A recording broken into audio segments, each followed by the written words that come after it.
Breaking news 20 দিন আগে এই এলাকায় একটি ভূতের উপদ্রব দেখে এলাকার 20 জন মানুষ আত্মহত্যা না করেই বিষ খেয়ে মারা গিয়েছে। আমি আছি ক্যামেরাম্যান জারিফ আহমেদের সাথে রিপোর্টার মোহাম্মদ কাকা এবং আমাদের নিউজে আমরা দুজন মানুষকে প্রশ্ন করব এবং জানবো তাদের মধ্যে অনুভূতিটা কিরকম। তো আমাদের সঙ্গে থাকুন, ধন্যবাদ। কিন্তু দুঃখের সাথে জানানো যাচ্ছে এই এলাকায় কোনো ছেলে বা কোনো মেয়েকেই খুঁজে পাওয়া যাচ্ছে না। তো আমি এখন দুটো ছেলেকে জঙ্গলে দেখে যাচ্ছি। চলো ওদের আমরা প্রশ্ন জিজ্ঞেস করি। তো ভাইয়েরা, তোমরা কি পড়াশোনা করো? হ্যাঁ। তোমরা কি ছাত্র? প্রশ্ন করেন। পড়াশোনা করি না, করি না। আচ্ছা আচ্ছা। তো নেক্সট প্রশ্ন হচ্ছে, তোমাদের এলাকায় নাকি 20 দিন আগে ভূত দেখা গিয়েছিল? ওই যে পুরোনো বিল্ডিং আসলে এটা নতুন করছে, কারণ ওদিকটা ছিল কাঞ্চনা ভূত, এদিকটা ছিল নিশি ভূত। তাই ওনাকে আত্মহত্যা করে তার কলা ফেলে দিয়েছিল।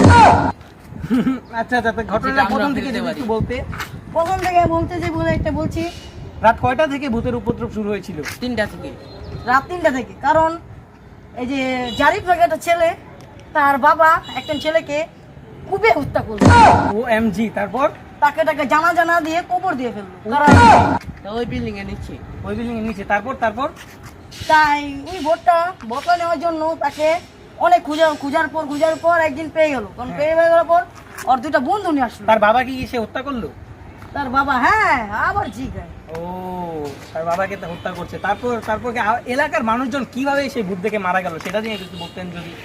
তাদের প্রতিশোধটা নিতে পারছিল না, তাই এই জন্য তাদের এলাকার মানুষের সামনে ধরা দিয়েছে। জি জি জি। পুলিশ কি তাদের ধরতে পেরেছে? না, তার প্রমাণই খুঁজে পায় না। ও, তার প্রমাণে খুঁজে পায় না। তার মানে অনেক আমাদের মনে হয় ভুট্টা তাকে মেরে ফেলেছে। তার বাবার লাশ কি খুঁজে পাওয়া গিয়েছে?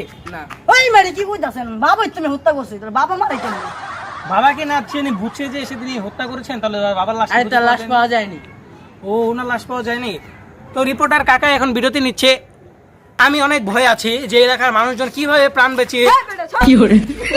আপনারা ফুড পান্ডার ভিতর যদি খাবার কিনেন তাহলে আপনারা পেয়ে যাবেন একটি কাঁঠালের বিচি। আপনারা সবাই ফুড পান্ডার থেকে অর্ডার করুন এবং কাঁঠালের বিচি ফ্রিতে নিয়ে যান। ছোট্ট একটি বিরতির পর আমি চলে আসলাম আবারও সেই রিপোর্টার কাকার সাথে ক্যামেরাম্যান জলিল উদ্দিন। তো নেক্সট আপনি কিছু বলতে চান?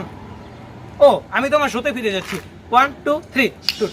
আমি দেখেছিলাম গাইস, আমরা এসে পড়েছি। এখন আপনারা আমার দোকান থেকে কিনলে পাবে এই কাঁঠালের বিচি।